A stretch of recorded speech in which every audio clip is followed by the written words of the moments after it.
এতক্ষণ ইলাপার আয়াতের সকল কার্যবিধি অনন্যা খুব সূক্ষ্মভাবে নজরে পরখ করেছে। তার থেকে ইলাপকে কেড়ে নেওয়ার প্রতিশোধ সে অবশ্যই নেবে। ইলাপের থেকে আয়াতকে সে দূরে সরাবে, কিছুতেই সে তাদের একসাথে থাকতে দিবে না। ইলাপ রুম থেকে বেরোনোর আগে সে সেখান থেকে কেটে পড়ে। রেস্টুরেন্টে বসে আছে ইলাপ আর আয়াত। একটু আগেই ইলাপ তাকে এখানে নিয়ে এসেছে। এটা সেই রেস্টুরেন্ট যেখানে প্রথম দিন আয়াতের সাথে ইলাপের দেখা হয়েছিল। ইলাপ কারোর সাথে ফোনে কথা বলছে আর আয়াত বসে বসে মেনু কার্ড দেখছে। কি খাওয়া যায় সেটাই ভাবছে। মাত্রই জ্বর থেকে উঠল, তার খাওয়ার তেমন কোনো ইচ্ছে নেই, কিন্তু ইলাপের রাগী চোখে কঠোর আদেশ অমান্য করার দুঃসাহস তার নেই। কি খাবে বলো? সেটাই তো বুঝতে পারছি না, আপনি কিছু একটা অর্ডার দিন। আমি অর্ডার দিলে তো বলবে তোমাকে ঘাস লতা পাতা খাওয়াতে এনেছি। বলেই বাঁকা হাসে ইলাপ। আয়াত ইলাপকে আঙ্গুল দিয়ে ইশারায় নিজের দিকে ডাকে। আয়াত ফিসফিস করে বলে ওঠে, শুনুন, আপনার সাথে এখন আমার ঝগড়া করার মুড নেই, তাই শান্তি শৃঙ্খলা বজায় রাখুন। বলে সোজা হয়ে বসে পড়ে। ইলাপও হেসে সোজা হয়ে বসে পড়ে। টুকটাক গল্প করতে করতে খাওয়া শেষ করে দুজনে। দূর থেকে একজোড়া চোখ সেই কখন থেকে তাদের তীক্ষ্ণ নজরে পর করে চলেছে। চোখ দুটো রাগে জ্বলজ্বল করছে, প্রতিশোধের আগুন মাথা চাড়া দিয়ে উঠছে। খুব বেশি সময় নেই, আর জলদি এটার একটা ভিত হবে। একটু পরে সে চোখজোড়া মালিক সেখান থেকে প্রস্থান করে। আয়াত আর ইলাপকে গাড়িতে বসে পড়ে। কোথায় যাবে বলো? আয়াতের দিকে তাকিয়ে বলে ইলাপ, জানি না, আপনার যেখানে মন চায় নিয়ে চলুন, কিন্তু খোলামেলা পরিবেশে হতে হবে। জো হুকুম প্রিন্সেস। বলে গাড়ি স্টার্ট দেয় ইলাপ। গাড়ি চলছে তার আপন গতিতে। তারা এখন শহরের থেকে অনেক দূরে এসেছে। রাস্তার দুপাশে শুনশান নীরবতা। প্রকৃতি তার নিজস্ব গতিতে নিজের সৌন্দর্য প্রকাশ করতে ব্যস্ত। আয়াত জানালায় হাতের উপর চিবুক রেখে বাইরের সৌন্দর্য মুগ্ধ নয়নে দেখে চলেছে। বাইরের বাতাস এসে তার চুলগুলোকে উড়িয়ে দিচ্ছে, যা ইলাপের চোখে মুখে আছড়ে পড়ছে। ইলাপ বার কয়েক নিঃশ্বাস নিয়ে আয়াতের চুলে মিষ্টির ঘ্রাণ নিজের ভিতর টেনে নেয়। ভালোই লাগছে তার। একটু পরপর তাকিয়ে দেখছে তার আয়াত জানকে। কি সুন্দর লাগছে তার প্রিন্সেসকে। হঠাৎ গাড়ি থামায় আয়াত মুখ ঘুরিয়ে তাকায় ইলাফের দিকে। নেমে পড়ো আয়াজান, আমরা এসে গেছি। আয়াতও নিঃশব্দে নেমে পড়ে। পানিতে পা ডুবে বসে আছে আয়াত। তার পাশে কিছুটা দূরত্ব রেখে বসে আছে ইলাপ। তারা শহর ছেড়ে দূরে একটা নদীর পাড়ে এসেছে। চারিদিকে সবুজ মাঠ, খোলা আকাশ গিয়ে মিশে গেছে ধরনীর বুকে। তার মাঝ দিয়ে বয়ে গেছে একটা ছোট্ট শান্ত শীতল নদী। চোখ বন্ধ করলে শান্ত পানির কোলাহল, পাখির কিচিরমিচির শব্দ নিত্য নতুন ছন্দ তৈরি করছে। দূর দূরান্ত থেকে ভেসে আসছে প্রকৃতির মিষ্টি সুবাস, যা নিমিষে শরীর মন সতেজ করে দেয়। আর চোখ খুলতেই সবুজে আচ্ছাদিত এক বিস্তর বনভূমি, যার নজর কাড়া সৌন্দর্য বারবার আয়াতের মনকে পুলকিত করে দিচ্ছে।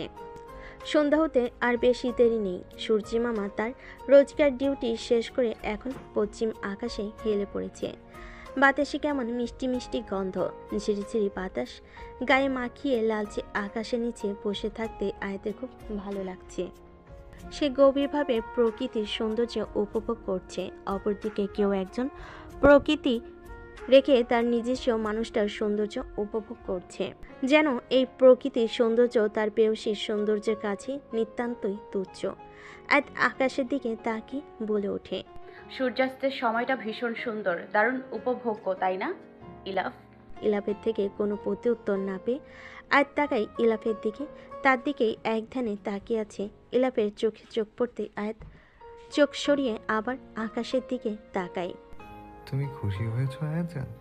আয়াত আবার ইলাফের দিকে তাকায়। ঠোঁট চৌড়া করে একটা হাসি দেয়। খুব খুব খুব খুশি হয়েছি, ধন্যবাদ ইলাফ। প্রত্যুত্তরে ইলাফ মুচকি হাসে।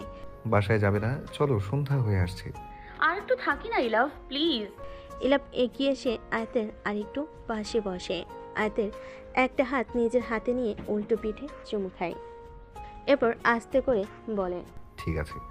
আয়াত খুশি হয়ে আবার প্রকৃতিতেই ডুব দেয়। ইলাপ খুবই মনোযোগ দিয়ে অফিসের কোনো কাজ করছে। চোখ তার কোলের উপর রাখা ল্যাপটপে নিবদ্ধ। তার ঠিক সামনে বসে অস্বস্তিতে হাঁসফাঁস করছে আয়াত। ইলাপ তাকে জোর করে তার সামনে বসিয়ে রেখেছে। যতবার সে উঠতে চায় ততবারই ইলাফের রক্তচক্ষুর সম্মুখীন হতে হয়। 1 ঘন্টা ধরে সে স্ট্যাচুর মতো ইলাফের সামনে বসে আছে। ইলাফ কিছুক্ষণ কাজ করছে, আবার কিছুক্ষণ আয়াতকে দেখছে। এরই মধ্যে আয়াতের ধৈর্য সীমা পার হয়ে যায়।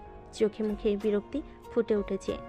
ইলাফের সেদিকে কোনো ভ্রুক্ষেপ নেই। এবার নীরবতা ভেঙে আয়াত বলে ওঠে, আপনি তো কাজ করছেন, আমি এখানে বসে থেকে কি করব? আমি বরং রুমে চলে যাই। কোনো প্রয়োজন নেই, এখানে বসে থাকো। চাইলে তুমি এখান থেকে বই নিয়ে পড়তে পারো, তাও যেতে পারবে না এখন।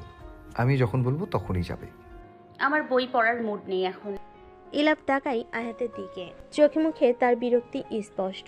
ইলাপ তার ল্যাপটপ রেখে দিয়ে এগিয়ে যায় আয়াতের পাশে বসে পড়ে। এরপর আয়াতের কোলে মাথা দিয়ে শটান হয়ে শুয়ে পড়ে। চোখ বন্ধ করে আয়াতের এক হাত নিজের মাথার উপর রাখে।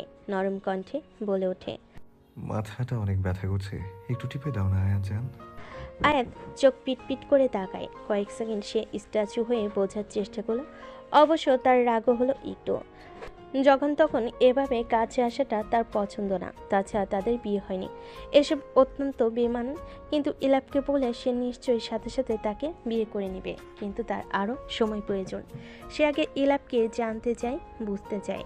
তার ভাবনার মধ্যে ইলাপ চোখ মেলে তাকায়। আয়াতকে কিছু একটা নিয়ে ভাবতে দেখে নরম কণ্ঠে শুধালো, তোমার অনেক অস্বস্তি হচ্ছে তাই না আয়াত জান?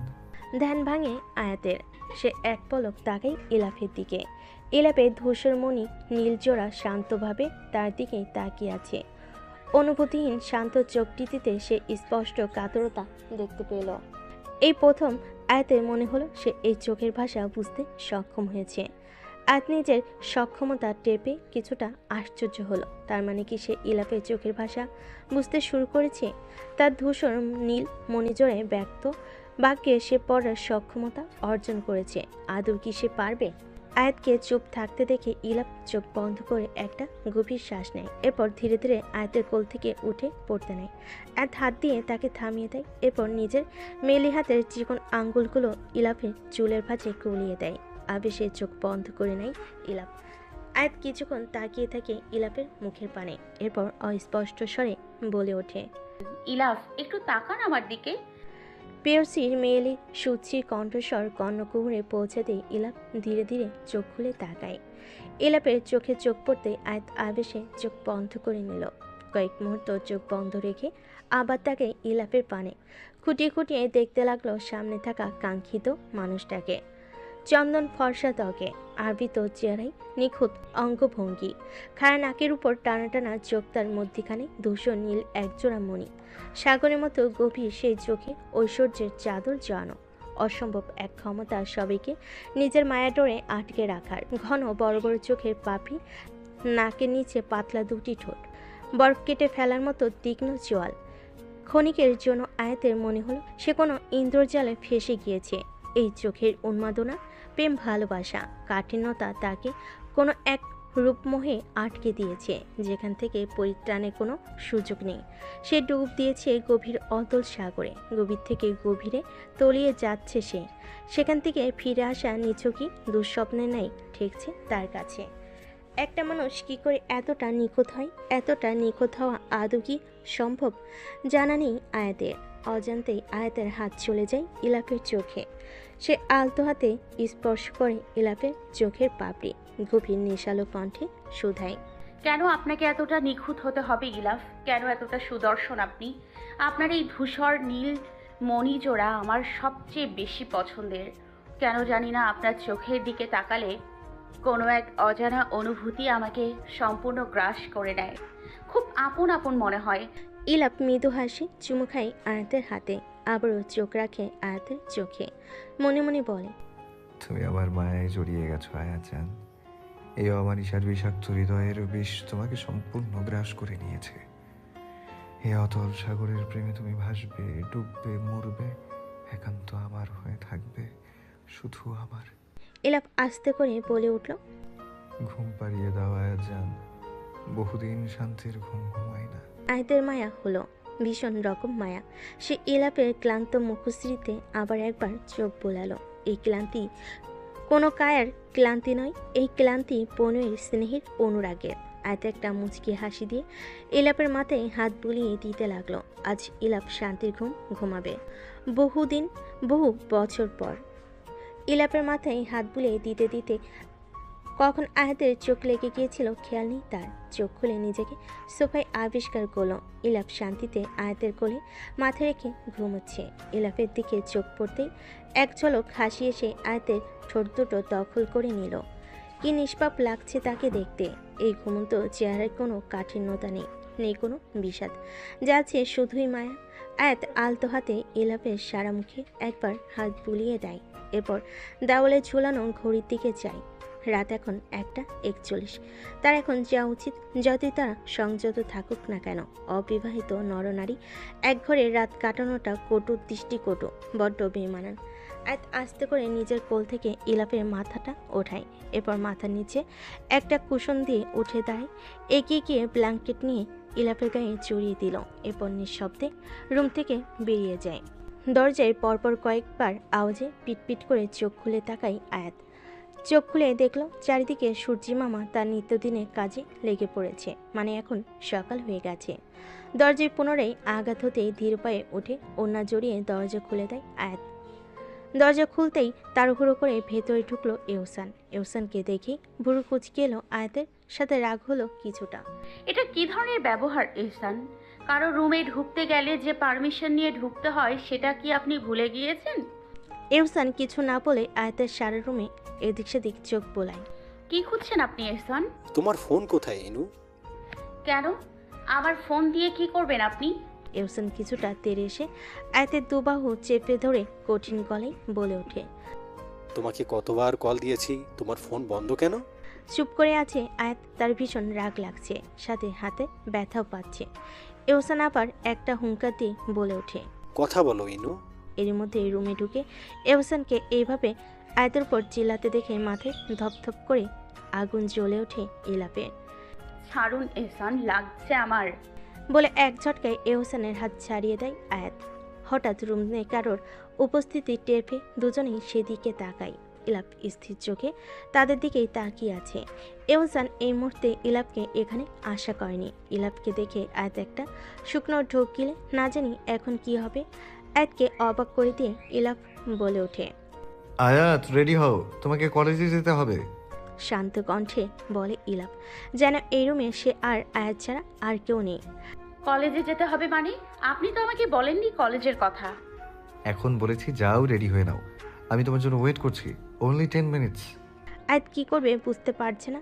এইদিকে এহসান একবার আয়াতের দিকে তাকাচ্ছে, আবার ইলাফের দিকে তাকাচ্ছে।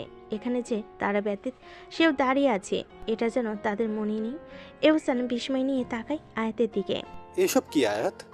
আয়াত দুটি ঢোক গিলে আমার লেট হয়ে যাচ্ছে, জলদি রেডি হয়ে নাও। বলে সেখান থেকে বেরিয়ে যায় ইলাফ। এহসান একবার ইলাফের যাওয়ার পানে চাইলো, আবার আয়াতের দিকে তাকালো। কথা বলো, এসব কি হচ্ছে? এহসান, আপনি বরং আপনার মায়ের সাথে কথা বলুন। এহসান রাগে গজগজ করতে করতে নিচে চলে যায়। আয়াত চটজলদি ফ্রেশ হয়ে কোনো রকমে রেডি হয়ে নেয়। এসব কি হচ্ছে মম? আমি 3 দিন ছিলাম না বলে তোমরা আমাকে না জানিয়ে এত বড় ডিসিশন নিয়ে ফেলেছো? মাহফুজা বেগম চুপ করে আছেন। ছেলের কথার উত্তর দেওয়ার মতো কোনো ভাষা নেই তার। আয়াত নিচে এসে দেখে মাহফুজা আর এহসান দাঁড়িয়ে কথা বলছে। তার অপর পাশে পায়ের উপর পা তুলে বসে ফোন টিপছে ইলাপ। যেন এখানে কি হচ্ছে কিছু তার কানে যাচ্ছে না। ইলাপের এমন খাপছাড়া ভাব দেখে আয়াত একটা দীর্ঘশ্বাস নিয়ে ধীর পায়ে নেমে আসে। নিচে আসতেই এহসান আয়াতের হাত ধরে তার সামনে দাঁড় করায়। আয়াত, মম কি বলছে? তুমি নাকি অন্য কাউকে বিয়ে করবে? আয়াত নিশ্চুপ। কথা বলো, তোমাকে কি কেউ ভয় দেখিয়েছে নাকি জোর করেছে? আমাকে বলো, কোনো ভয় নেই তোমার? ইলাপ এক পলক তাকায় আয়াতের দিকে। সে অপরাধীর মতো মাথা নিচু করে আছে। চলো আয়াত, আমাদের দেরি হয়ে যাচ্ছে। বলে উঠে দাঁড়ায় ইলাপ। আয়াত একবার ইলাপের দিকে যায়, আবার একবার এহসানের দিকে তাকায়। আয়াত চলো। কিছুটা গমগমে গলায় বলে ইলাপ। আয়াত একবার মাহফুজা বেগমের দিকে তাকিয়ে এহসানকে পাশ কাটিয়ে ইলাপের কাছে চলে যায়। এহসান পিছন থেকে আয়াতকে ডেকে ওঠে। আয়াত, তুমি এভাবে আমাকে ঠকাতে পারো না। আমাদের এঙ্গেজমেন্ট হয়ে গেছে, আমি তোমাকে ভালোবাসি। প্লিজ চলে এসো আমার কাছে, তোমার কোনো ভয় নেই। প্লিজ আয়াত, চলে এসো। আয়াত ফুপিয়ে কেঁদে ওঠে। সে কিছুতেই কাউকে ঠকাতে পারে না। এহসান কষ্ট পাচ্ছে, এহসানের জন্য তার কষ্ট হচ্ছে। আয়াত অসহায়ের মতো ইলাফের দিকে তাকায়। চোখে মুখে তার হাজার অভিযোগ। কেন এমন করলো ইলাফ? ইলাফ আয়াতের দিকে তাকিয়ে শান্ত কণ্ঠে বলে ওঠে, আয়াত তোমার হাতের রিংটা খুলে দিয়ে এসো। আয়াত তার হাতের দিকে তাকায়। এঙ্গেজমেন্টের রিংটা এখনও তার হাতে জ্বলজ্বল করছে। আয়াত অন্য হাত দিয়ে রিংটা স্পর্শ করে দেয়। এবার ইলাফ বজ্রকণ্ঠে বলে ওঠে, রিংটা দিয়ে এসো আয়াত, এক কথা বারবার রিপিট করা আমি পছন্দ করি না। ইলাফের কণ্ঠস্বর শুনে আয়াতের সর্বাঙ্গ কেঁপে ওঠে। চোখ দিয়ে অজস্র জলকণা গড়িয়ে পড়তে থাকে। ভয়ে ভয়ে রিংটা খোলে। মাহফুজা বেগম এগিয়ে গিয়ে আয়াতের সামনে দাঁড়ায়। আয়াত কাঁপা কাঁপা হাতে রিংটা তার হাতে দিয়ে দেয়। এহসান তপ্তা খেয়ে তাকিয়ে আছে। কী করা উচিত তার সে বুঝতে পারছে না। সে জানে ইলাপের সাথে কখনো সে পেরে উঠবে না, তাই দ্রুত সেই স্থান ত্যাগ করে নিজের রুমে চলে যায়। ইলাপ আয়াতের হাত টেনে ধরে নিয়ে যায়। গাড়িতে বসে আছে আয়াত আর ইলাফ। ইলাফ তখন থেকে চেষ্টা করছে আয়াতের সাথে কথা বলার, কিন্তু আয়াত সে যে চুপ করেছে আর একটা কথাও বলেনি। কান্না করতে করতে চোখ মুখ ফুলে গেছে তার। মনে মনে শুধু একটা কথাই ভাবছে, সে এহসানকে ঠকিয়েছে। এত বড় একটা বেইমানি সে কিভাবে করতে পারলো? যদিও তার ইচ্ছে না থাকলে তাহলে আগেই বারণ করতে পারত, কিন্তু সে বারণ করেনি। নিজের ইচ্ছে হোক বা ইচ্ছার বিরুদ্ধে সে এহসানকে ঠকিয়েছে। তার বুকের ভেতর থেকে চাপা আর্তনাদ বেরিয়ে আসছে। ইলাফ কেন করলেন এরকম আমার সাথে? আয়াতের প্রশ্নে ইলাপ তাকাই তার দিকে। এহসান তোমার জন্য সঠিক না আয়াত, ও তোমাকে ডিজার্ভ করে না। ভালোবাসার মধ্যে কে কাকে ডিজার্ভ করে সেটা ম্যাটার করে না ইলাফ। কে কাকে কতটা ভালোবাসে সেটাই ম্যাটার করে। আমি তোমাকে এহসানের থেকে 1000 গুণ বেশি ভালোবাসি আয়াত জান। আয়াত একটা তপ্ত শ্বাস ছাড়ে। এই মুহূর্তে সে আর কিছুই বলার অবস্থায় নেই। মাথাটা ধরেছে তার। আমি কলেজ যাব না, বাড়ি নিয়ে চলুন।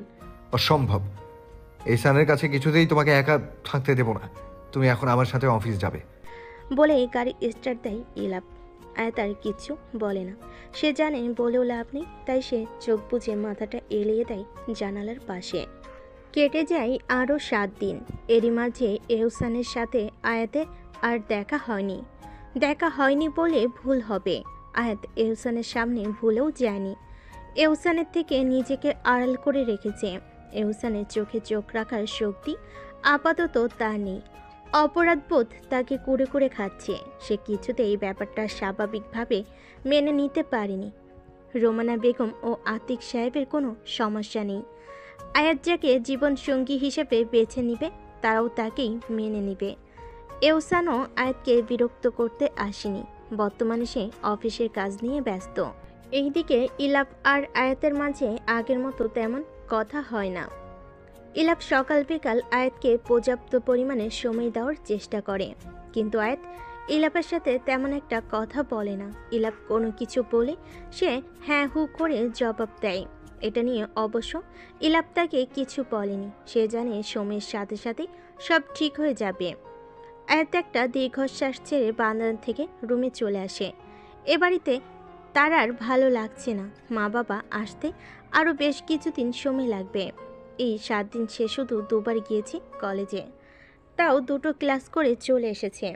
ইলাপি তাকে নিয়ে আসা দিয়ে আসা এসবের দায়িত্ব পালন করেছে। সে কিছুতেই আয়াতকে একা ছাড়তে চায় না। অবশেষে ঝামেলামুক্ত হলাম বেবি। হ্যাঁ, এখন আর কোনো সমস্যা নেই। কেউ আমাকে আর দোষের চোখে দেখবে না। এখন আমি সবার চোখে ভালো হয়ে গিয়েছি। আমাদের মাঝেও এখন আর কেউই আসবে না। ভালোই হয়েছে ইলাফ আয়াতকে পছন্দ করে নিয়েছে। আমারও এক ঢিলে 2 পাখি মারা হয়ে গিয়েছে। তুমি কেন আয়াতকে বিয়ে করতে রাজি হয়েছে বলো তো? কখনোই আমি আয়াতকে বিয়ে করতে রাজি হতাম না, যদি না মম আগে থেকে তার ফ্রেন্ডকে কথা দিত আয়াতকে বিয়ে না করলে কথার খেলাফি হবে। এই জন্য আমাকে মম শর্ত দিয়েছে, যদি বিয়ে না করি তাহলে সবকিছু ইলাফের নামে করে দেবে, আর আমি তো এমনটা হতে দিতে পারি না। তাহলে এখন আমাদের বিয়ের কথা বলো তোমার মা বাবাকে। এখন না শোনা, আর কয়েকদিন যাক, তারপর এত জলদি তোমাকে বিয়ের কথা বললে সবাই সন্দেহ করবে। আগে আয়াত আর ইলাফের বিয়েটা হোক, এরপর না হয় আমাদের বিয়ের কথা বলা যাবে। এতে মম ড্যাডও কোনো সন্দেহ করবে না, সবকিছু আমার নামে লিখে দেবে। একদিক দিয়ে ভালোই হয়েছে। ওই বজ্রাগী ঘাটতারা ইলাফের জন্য আয়াতই ঠিক আছে। হ্যাঁ তা ঠিক। চলো বেবি, এখন আমাদের একটু একান্ত সময় কাটানো প্রয়োজন। কতদিন তোমাকে কাছে পাই না। চলো। থমকে যাই আয়াত। করিডোরের এক পাশ থেকে এহসান আর অনন্যার বলা সব কথা সে শুনে নিয়েছে। বিস্ময়ে তার চোখ দুটো বড় হয়ে গিয়েছে। রোশনির কাছে যেতে নিয়েছিল, মাঝপথে তাদের দুজনকে জড়িয়ে ধরে থাকতে দেখে আনমনে থমকে যায় আয়াত। নিজের চোখ কানকে বিশ্বাস করে উঠতে পারছে না সে। এহসানের এমন মিষ্টি ব্যবহার, বিয়ের জন্য রাজি হওয়া, তাকে ভালোবাসা, আদতেও এগুলো কিছুই সত্য ছিল না, সব ছিল অভিনয়। আয়াত নিজের মুখে হাত দিয়ে রুমে চলে আসে, ধপ করে বসে পড়ে বিছানায়। তার মাথা ঘুরছে। সে এতদিন মিথ্যা অভিনয়ের ফাঁদে পড়ে অনুশোচনায় ভুগছিল, নিজেকে অপরাধী ভাবছিল। যদি সত্যি সত্যি সে এহসানকে বিয়ে করে নিত তাহলে কি হতো তার? চোখ বেয়ে দু ফোঁটা পানি গড়িয়ে পড়ে। মনে পড়ে যাই ইলাফের সেদিনকার কথা।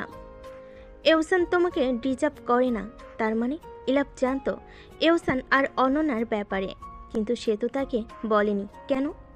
ইলাফ যদি আগে বলতো তাহলে তো সে এত কষ্ট পেত না। এহসানের জন্য অপরাধবোধ তাকে এতটা যন্ত্রণা দিত না। আর তার এক মুহূর্ত দেরি না করে সোজা চলে যায় ইলাফের রুমে। সোফায় বসে মনোযোগ দিয়ে কোনো কাজ করছে ইলাফ। হঠাৎ কেউ এসে সামনে দাঁড়াতে ল্যাপটপ থেকে চোখ তুলে তাকায় ইলাফ। আয়াত কান্না করছে। ভুরু কুচকে এলো ইলাফের।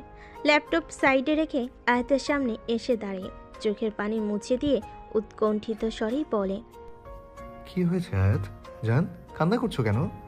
আয়াত কিছু না বলে ইলাফকে শক্ত করে জড়িয়ে ধরে হু হু করে কান্না করে দেয়। আপনি আমাকে আগে কেন বললেন না? আমি কেন শুধু শুধু এত কষ্ট পেলাম? আপনার সাথে কত খারাপ ব্যবহার করলাম তাও আপনি আমাকে বলেননি। ইলাফ বুঝতে পেরেছে আয়াত কি বলতে চাইছে। এটা তো হওয়ারই ছিল। একই বাড়িতে থেকে তার প্রতিনিয়ত এসব নোংরামি চালিয়ে গেছে। একদিন না একদিন আয়াতের সামনে পড়তেই হতো। ইলাফ আয়াতের মাথায় হাত বুলিয়ে নরম কণ্ঠে বলে ওঠে, আমি যদি তোমাকে আগে বলতাম তাহলে তুমি আমার কথা বিশ্বাস করতে না আয়াত। আমি জানতাম সত্যিটা একদিন না একদিন ঠিক তোমার সামনে আসবে। সত্য কখনো চাপা থাকে না, তাই আমি চুপ করেছিলাম। সময় নিলাম যাতে তুমি নিজের চোখে সব কিছু দেখতে পারো, সত্যিটা উপলব্ধি করতে পারো। পৃথিবীতে সবাই কোনো না কোনো স্বার্থের পেছনে ছুটে আয়াত, সেটা তোমাকে বুঝতে হবে। আয়াতের হাত আলগা হয়ে যায়। আস্তে করে সরে আসে ইলাফের কাছ থেকে। চোখের পানি মুছে চোখ রাখে ইলাফে ধূসর নীল মণি জোড়ায়। আপনি তাহলে কোন স্বার্থে আমাকে বিয়ে করবেন? আপনারও নিশ্চয়ই কোনো না কোনো স্বার্থ আছে, তাই না? ইলাফ কিছুক্ষণ নীরব থাকে। আয়াতের চোখে চোখ রেখে জিভ দিয়ে নিজের শুষ্ক ঠোঁট জোড়া ভিজিয়ে নেয়। এরপর চুলগুলো দুহাতে ব্যাক ব্রাশ করতে করতে একটা মৃদু হাসি দেয়। আয়াতের পুরো যুগল কুচকে আসে। মনে মনে ভাবে ইলাফকে বিশ্বাস করে আবারও কোনো ভুল করলো না তো। কিন্তু আয়াতের ভাবনাকে ভুল প্রমাণ করে দিয়ে ইলাফ অদ্ভুত এক কঠোর কণ্ঠে বলে উঠল, ভালোবাসার স্বার্থ আয়াত জান, আমি বড্ড ভালোবাসার কাঙাল বুঝলে। আমার একটা শান্তির স্থান প্রয়োজন, একটু ভালোবাসা প্রয়োজন, বেঁচে থাকার কোনো কারণ প্রয়োজন, একটুখানি মিথ্যা করে হলেও প্রণয়ের প্রয়োজন। দিন শেষে কারো বুকে মাথা গুঁজে সকল ক্লান্তি দূর করে একটু প্রশান্তির প্রয়োজন। এই স্বার্থের লোভ আমি সামলাতে পারিনি আয়াত জান। আমিও স্বার্থপর, ভীষণ রকম স্বার্থপর। ইলাফের কণ্ঠস্বর ঠিক কেমন ছিল ঠাউর করতে পারল না আয়াত। কি ছিল এ কণ্ঠে? অসহায়ত্ব, কাতরতা, ক্লান্তি, নাকি অন্য কিছু? কিন্তু সহসাই আয়াতের বুক কেঁপে উঠল। হৃদয়ের এক কোণে চিনচিন ব্যথা অনুভূত হলো। কেন হলো? ইলাফের জন্য। হ্যাঁ, ইলাফের জন্যই তো। এই মানুষটা কেন এত একা? সবাই থেকেও কেন তার কেউ নেই? কেউ কেন তাকে ভালোবাসে না? আমি কি পারবো? সত্যি কি পারবো এত কষ্ট দূর করতে? এই একাকিত্ব দূর করে তাকে সুখের সন্ধান দিতে পারবো? কেন পারবো না? পারতেই হবে আমাকে। একটুখানি ভালোবাসাই তো, বেশি কিছু তো না। আয়াত এক বিস্তর হাসি দিল। মুক্ত নাই চিকচিক করে উঠল। ঠোঁটের আড়ালে লুকিয়ে থাকা দন্ত দুহাত বাড়িয়ে দিল ইলাফের পানে। ইলাফ ক্লান্ত সৈনিকের ন্যায় লুটিয়ে পড়ল তার প্রেয়সীর তনু দেহে। আয়াত শব্দপণে জড়িয়ে নিল তাকে, পিঠে হাত বুলিয়ে আদরে গলায় বলে উঠল, আমি দিব আপনাকে মাথা গোজার ঠাই। আপনার সকল দুঃখ দূর করে দিব, সকল একাকিত্ব ঘুচিয়ে দিব। ইলাফ একটা দীর্ঘশ্বাসের সাথে উগলে দিল তার সকল দুঃখ একাকিত্ব। এরপর প্রাণ ভরে ঘ্রাণ নিল তার প্রেয়সীর দেহের সুমিষ্ট ঘ্রাণ। নাকে যেতেই ইলাফের শরীরের সকল অঙ্গ প্রত্যঙ্গ তাকে একযোগে জানান দিতে থাকলো তোর সুখ অতি সন্নিকটে। কিছুক্ষণ তারা এভাবে দাঁড়িয়ে থাকলো। এরপর ইলাফ উঠে সোজা হয়ে দাঁড়ালো। এগিয়ে গিয়ে কাবার্ড থেকে একটা ছোট বক্স বের করে নিয়ে এসে আয়াতের সামনে দাঁড়ালো।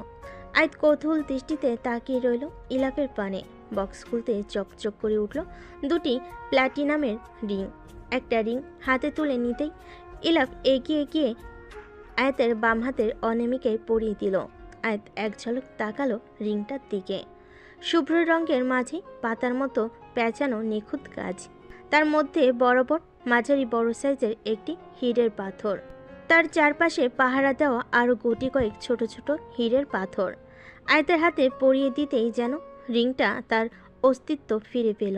সাথে আয়াতের মোলায়েম হাতের সৌন্দর্যটা দ্বিগুণভাবে ফুটিয়ে তুলল। তাদের নিজের উপর হাতের আলতো পরশ বুলালো রিংটাই। মুখে ফুটে উঠল ভুবন ভুলানো হাসি। খুব সুন্দর ইলাফ।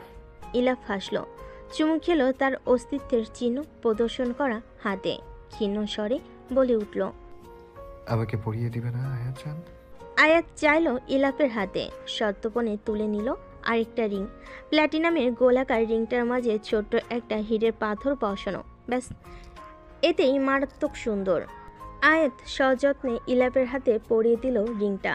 আজ সে অদৃশ্য টান অনুভব করতে পারছে। আয়াত ইলাফের হাতে নিজের আরও কিছুটা সামনে আনলো। গভীরভাবে ঠোঁট ছোঁয়ালো ইলাফের হাতে। চিকচিক করে উঠল ইলাফের চোখ। ঠোঁট প্রশস্ত করে একটা হাসি দিল। এই প্রথম আজ নিজ থেকে তাকে ভালোবাসার পরশ দিল। পরক্ষণেই আয়াতের চেহারার লালিমাই ছেয়ে গেল। কি করলো সে? ইলাফের চোখের দিকে আর তাকাতে পারবে না। দুহাত দিয়ে নিজের চোখ মুখ ঢেকে নিল। ইলাফ তার কাছে আসতে নিলে সুযোগ বুঝিয়ে দিল এক দৌড়। ইলাফ আটকালো না। সে জানে তার আয়োজন লজ্জা পেয়েছে, তাকে আর লজ্জায় ফেলবে না সে। ইলাফ হাসলো এক প্রশান্তির হাসি। অন্ধকারে আচ্ছাদিত একটা কক্ষ। পুরো কক্ষ জুড়ে শুনশান নীরবতা। চারিদিক থেকে ভেসে আসছে ঝিঝি পোকা ডাক। হঠাৎ মৃদু আওয়াজ করে জ্বলে উঠল একটি দিশলাইয়ের কাঠি। জ্বলে ওঠা কাঠিটা জ্বালিয়ে দিল একটি মোমবাতিকে। নিজেকে জ্বালিয়ে দিয়ে রুমের একটি কোণাকে মৃদু আলোকিত করে দিল মোমবাতিটি। আলো জ্বলতেই জলজল করে ভেসে উঠল এক নারী প্রতিচ্ছবি। হলদে আলোয় অদ্ভুত মোহনীয় সে বদনখানা। কেউ এসে দাঁড়ালো তার পাশে। তার ছায়ামূর্তি ভেসে উঠল মোহনীয় সেই চেহারায়। তৎক্ষণাৎ ধ্বনি প্রতিধ্বনি হয়ে ভেসে উঠল এক সরোজ কোমল কণ্ঠস্বর। চাঁদ, তুমি কি জানো তুমি আমার কি? তুমি আমার সেই পূর্ণতা শত অপূর্ণ অনুভবের। তুমি আমার সাগর পাড়ে মাথা উঁচিয়ে ওঠা অজ্ঞাতনামা চরের একচালা ঘরের বন্ধ সময়। তুমি আমার নির্জন বিশালাকার অনিকেত প্রান্তরের একখানা বটবৃক্ষের প্রশান্তি ছায়া। তুমি আমার রোদে খাঁ খাঁ করা উঠোনে এক পশলা বৃষ্টি স্নাত। তুমি আমার অবিচ্ছিন্ন চিন্তাধারায় অতিবাহিত ধূসর সময়। তুমি আমার আনমনে চেপে রাখা আরিশান দুঃখ বিলাস। তুমি আমার চিন্তা চেতনার অমনিবাসের একচ্ছত্র হেলেন। আর আমি তো তোমার কথার বলেই ছন্দে ছন্দপতন হওয়া এক বহেমিয়ান। আমি তোমার প্রেমের টানে পূর্বজন্মের কথা স্মরণ হওয়া এক জাতিস্বর।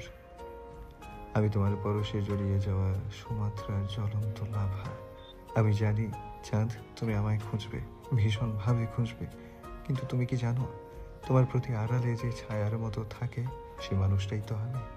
তুমি চাইলে হাজার মানুষের মাঝে আমাকে খুঁজে নিতে পারো। তোমার মাথার উপর সুবিস্তীর্ণভাবে ছড়িয়ে আছে আমি। আমার ছায়া ব্যতীত যে বাঁচতে পারবে না। আমি যে তোমার আকাশ, এ যে তোমার আশ্রয় স্থান, তোমার মর্মস্পর্শী দীপ্তি রত্ন ছায়া। কিভাবে অবজ্ঞা করবে তুমি আমাকে? তোমাকে যে আমার কোলে বারংবার ফিরে আসতে হবে চাঁদ, আমার চাঁদ।